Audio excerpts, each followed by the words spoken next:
ਰਾਸ਼ਟਰਪਤੀ ਦੇ ਤੌਰ ਤੇ ਹਲਫ ਲਿਆ ਹੈ। ਥੋੜੇ ਹੀ ਦੇਰ ਦੇ ਬਾਅਦ ਸੰਬੋਧਨ ਸ਼ੁਰੂ ਹੋਏਗਾ ਦੇਸ਼ ਦੇ 15ਵੇਂ ਰਾਸ਼ਟਰਪਤੀ।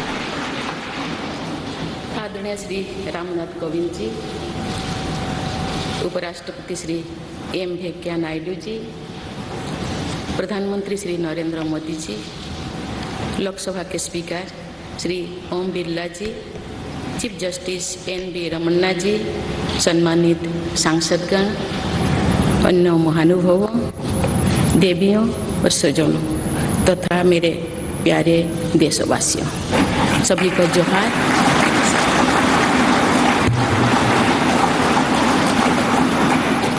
भारत के सर्वोच्च संवैधानिक पद पर निर्वाचित करने के लिए मैं सभी सांसदों और सभी विधानसभा सदस्यों का हार्दिक आभार व्यक्त करती हूँ। आपका मत देश के करोड़ों नागरिकों के विश्वास की अभिव्यक्ति है। मैं भारत के समस्त नागरिकों की आशा, आकांक्षा और अधिकारों की प्रतीक इस पवित्र संसद से सभी देशवासियों का पूरी विनम्रता से अभिनंदन करता हूँ।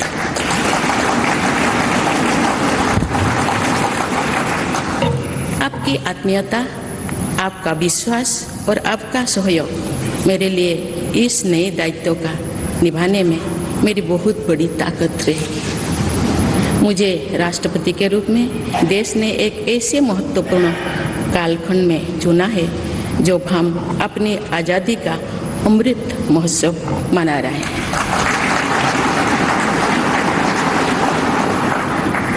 आज से कुछ दिन बाद ही देश अपनी स्वाधीनता के 75 वर्ष पूरी करेगा। ये भी एक संयोग है कि जब देश अपनी आज़ादी के 50वें वर्ष का पर्व मना रहा था तभी मेरे राजनीतिक जीवन की शुरुआत हुई थी। और आज आज़ादी के 75वें वर्ष में मुझे ये नया दायित्व मिला है। इस ऐतिहासिक समय में जब भारत अगले 25 वर्षों के विजन को हासिल करने के लिए पूरी ऊर्जा से जुटा हुआ है, मुझे ये जिम्मेदारी मिलना मेरा बहुत बड़ा सौभाग्य है। मैं देश की ऐसी पहली राष्ट्रपति भी हूँ जिसका जन्म आज़ाद भारत में हुआ है।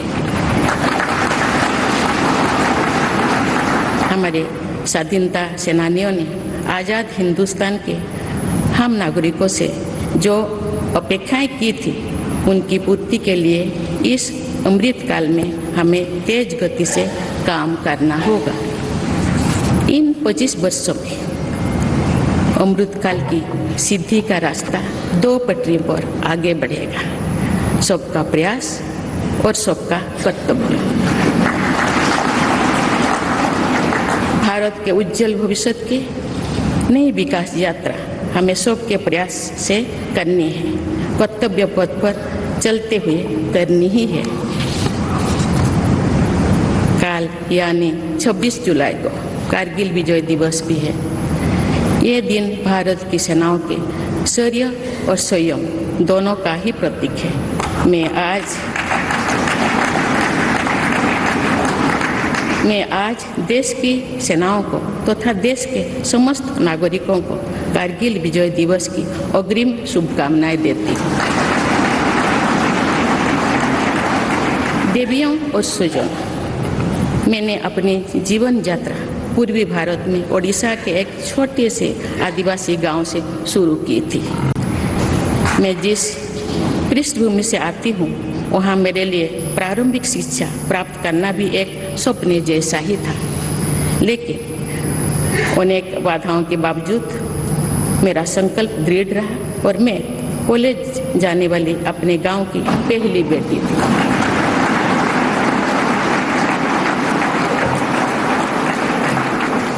मैं जनजातीय समाज से हूँ और वार्ड काउंसिलर से लेकर भारत की राष्ट्रपति बनने तक का अवसर मुझे मिला है।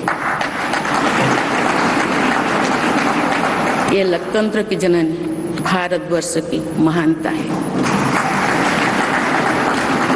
ये हमारे लोकतंत्र की ही शक्ति है कि उसमें एक गरीब घर के पैदा होने बेटी, दूर सुदूर आदिवासी क्षेत्र में पैदा हुई बेटी भारत के सर्वोच्च संवैधानिक पद तक पहुंच सकती है। राष्ट्रपति के पद पहुंचना मेरी व्यक्तिगत उपलब्धि नहीं है, ये भारत की प्रत्येक गरीब की उपलब्धि है। मेरा निर्वाचन इस बात का सबूत है कि भारत में गरीब सपने भी देख सकता है और उन्हें पूरा भी कर सकता है।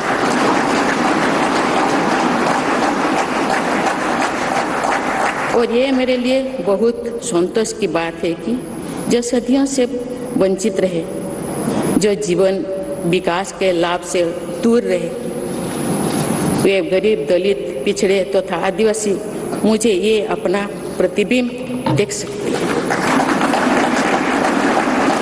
मेरे इस निर्वाचन में देश के गरीब व का आशीर्वाद शामिल है।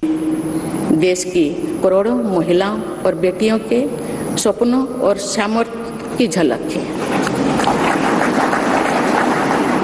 मेरे इस निर्वाचन में पुराने लीग से हटकर नए रास्ते पर चलने वाले भारत के आज के युवाओं का साहस भी शामिल है। ऐसे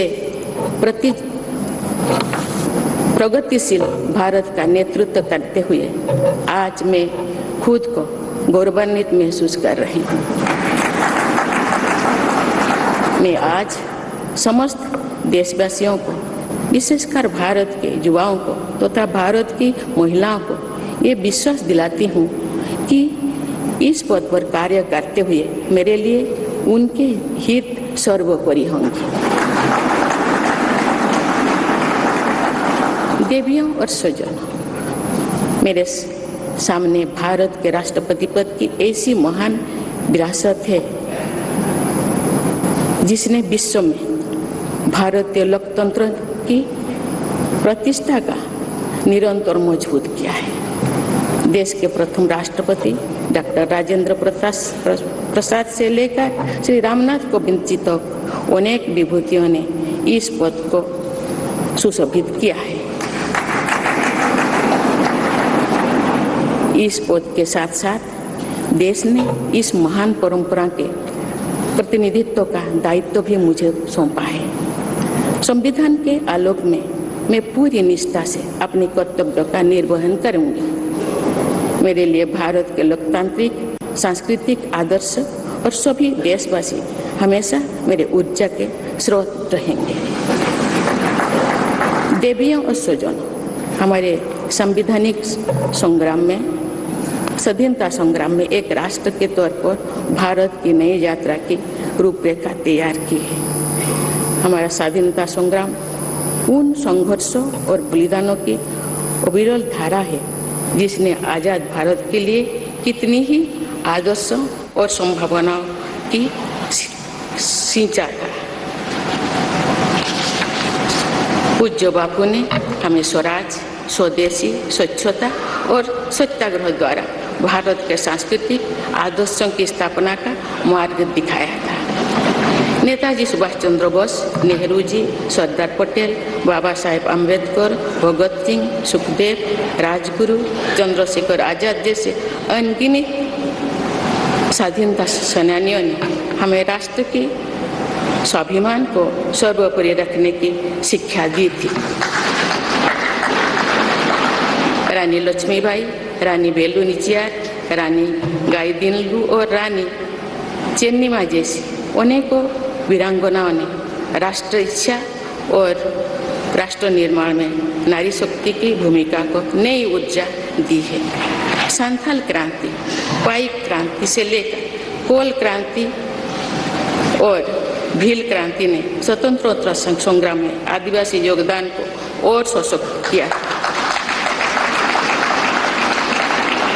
सामाजिक उत्थान एवं देश प्रेम के लिए धरती आबा भगवान बिरसा मुंडा जी के बलिदान से हमें प्रेरणा मिली थी। मुझे खुशी है कि आज़ादी की लड़ाई में जनजातीय समुदाय के योगदान को समर्पित अनेक म्यूजियम देश भर में बनवाया जा रहा है। देवियों और स्वजनों, एक संसदीय लोकतंत्र के रूप में 75 वर्ष में भारत ने प्रगति के संकल्प को सहभागिता एवं सर्वसम्मति से आगे बढ़ाया है। विविधताओं से भरे अपने देश में हम अनेक भाषा, धर्म, संप्रदाय, खान पान, रहन सहन, रीति रिवाजों का अपनाते हुए एक भारत श्रेष्ठ भारत के निर्माण में सक्रिय है। आज़ादी के 75वें वर्ष के अवसर पर आया है अमृतकाल। भारत के लिए नए संकल्पों का कालखंड है। आज मैं इस नए युग के स्वागत में अपने देश को नई सोच के साथ तत्पर और तैयार देख रही हूँ। भारत आज हर क्षेत्र में विकास का नया अध्याय जोड़ रहा है। कोरोना महामारी के वैश्विक संकट का सामना करने में भारत ने जिस तरह का सामर्थ्य दिखाया है, उसने पूरे विश्व में भारत की साख बढ़ाया है।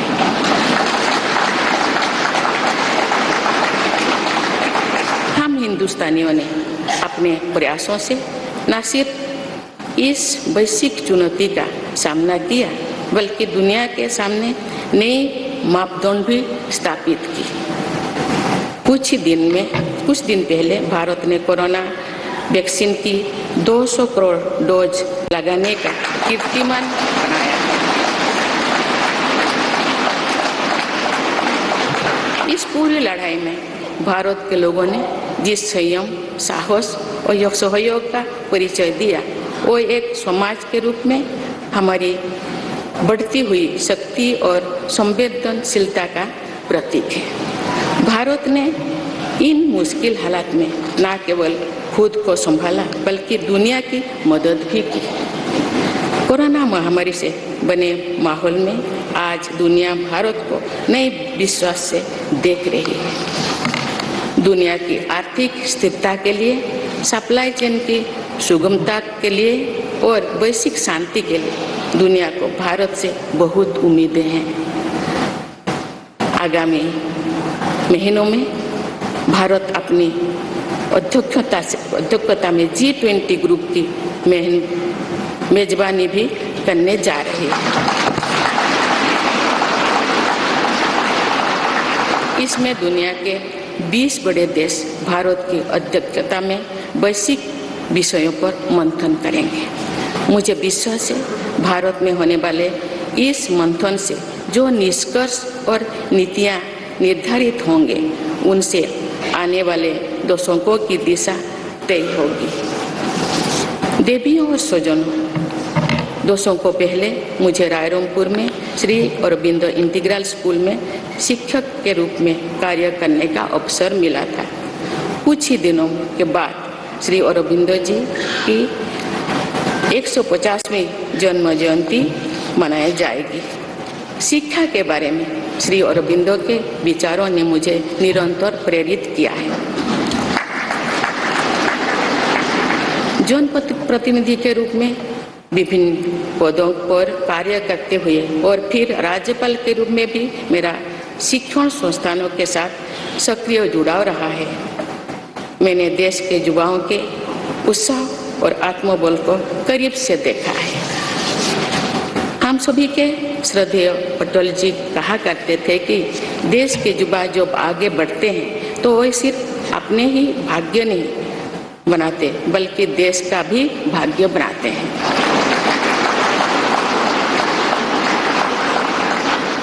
आज हम इसे सोच होते देख रहे हैं। वोकल फॉर लोकल से लेकर डिजिटल इंडिया तक हर क्षेत्र में आगे बढ़ रहा आज का भारत विश्व के साथ कदम से कदम मिलाकर औद्योगिक क्रांति 4.0 के लिए पूरी तरह भारत तैयार है। रिकॉर्ड संख्या में बन रहे स्टार्टअप्स में नए इनोवेशंस में दूर सुदूर क्षेत्रों में डिजिटल टेक्नोलॉजी की स्वीकार्यता में भारत के युवाओं की बड़ी भूमिका है। बीते वर्षों में भारत ने जिस तरह महिला सशक्तिकरण के लिए निर्णय लिए हैं, नीतियां बनाई गई है, इससे भी देश में एक नई शक्ति का संचार हुआ है। मैं चाहती हूँ कि हमारी सभी बहनें व बेटियां अधिक से अधिक सशक्त हो तथा वे देश के हर क्षेत्र में अपना योगदान बढ़ाती रहें। मैं अपने देश के युवाओं से कहना चाहती हूँ कि आप न केवल अपने भविष्य का निर्माण कर रहे हैं बल्कि भविष्य के भारत की नींव भी रख रहे हैं। देश के राष्ट्रपति के तौर पर मेरा हमेशा आपको पूरा सहयोग रहेगा। देवियों और सज्जनों, विकास और प्रगतिशीलता का अर्थ निरंतर आगे बढ़ना होता है, लेकिन साथ ही अपने अतीत का ज्ञान भी उतना ही आवश्यक है। आज जो विश्व सस्टेनेबल प्लैनेट की बात कर रहे हैं तो उसमें भारत की प्राचीन परंपराओं, हमारे अतीत की सस्टेनेबल लाइफस्टाइल की भूमिका और बढ़ जाती है। मेरा जन्म तो उस जनजातीय परंपरा से हुआ है जिसने हजारों वर्ष से प्रकृति के साथ तालमेल बनाकर जीवन को आगे बढ़ाया है। मैंने जंगल और जलाशयों के महत्व को अपने जीवन में महसूस किया है। हम प्रकृति से जरूरी संसाधन लेते हैं और उतनी ही श्रद्धा से प्रकृति से सेवा भी करते हैं। यहाँ संवेदनशीलता का आज वैश्विक अनिवार्यता बन गया है। मुझे इस बात की प्रसन्नता है कि भारत पर्यावरण संरक्षण के क्षेत्र में विश्व का मार्गदर्शक बन रहा है। देवियों और स्वजन, मैंने अपने अब तक के जीवन में जन सेवा में ही जीवन की सार्थकता को अनुभव किया है। श्री जगन्नाथ क्षेत्र के एक प्रख्यात कवि भीम भोई जी की कविता की एक पंक्ति है, मो जीवन पचे नरके पड़ी थाउ जगत उद्धार।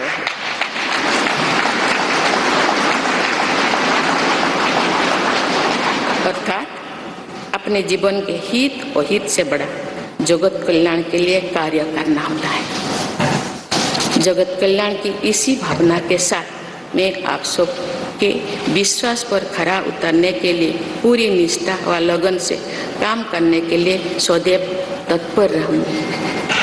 आइए हम सभी एकजुट होकर समर्पित भाव से कर्तव्य पथ पर आगे बढ़े तथा वैभवशाली व आत्मनिर्भर भारत का निर्माण करें। धन्यवाद। जय हिंद, जय।